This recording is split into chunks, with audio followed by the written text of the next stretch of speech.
नमस्कार, JRC inspire chemistry take के इस वीडियो में आपका स्वागत है।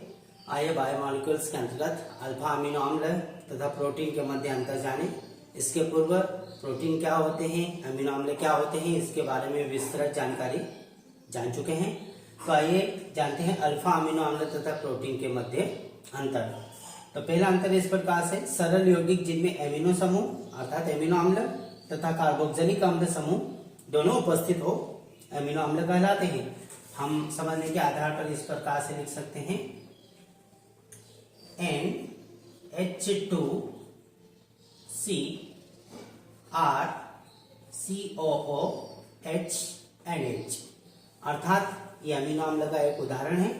तो एमिनो अम्ल जिसमें एमिन समूह इस प्रकार से एमिनो अम्ल समूह और कार्बोक्सिलिक समूह दोनों एक साथ उपस्थित हो अमीनो अम्ल कहलाते हैं। तो आइए जानते हैं प्रथम अंतर इस प्रकार से, अल्फा अमीनो अम्ल तथा प्रोटीन के मध्य अंतर। तो सरल यौगिक जिनमें एमिनो अम्ल तथा कार्बोक्सिलिक अम्ल समूह उपस्थित हो एमिनो अम्ल कहलाते हैं। इस प्रकार से एमिन समूह एवं कार्बोक्सिलिक समूह दोनों उपस्थित हो एमिनो अम्ल कहलाते हैं, अर्थात अल्फा अमीनो अम्ल कहलाते हैं।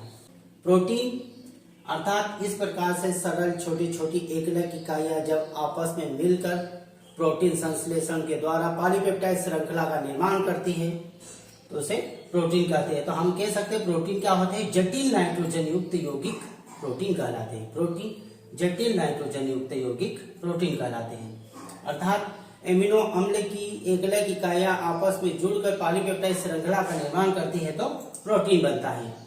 आइए अब हम नेक्स्ट कंपैरिजन पर चर्चा करें। एमिनो अम्ल के संयोजन से डाइपेप्टाइड, पॉलीपेप्टाइड तथा प्रोटीन बनते हैं, अर्थात ये एमिनो अम्ल की एकलक इकाइयां आपस में जुड़कर डाइपेप्टाइड, पॉलीपेप्टाइड तथा प्रोटीन बनाती है।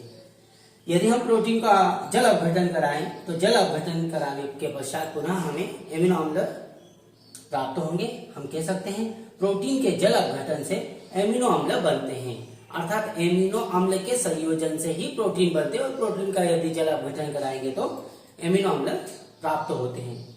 उदाहरण स्वरूप हम देख सकते हैं जैसे ग्लाइसिन, लाइसिन इत्यादि एमिनो अम्ल के उदाहरण हैं।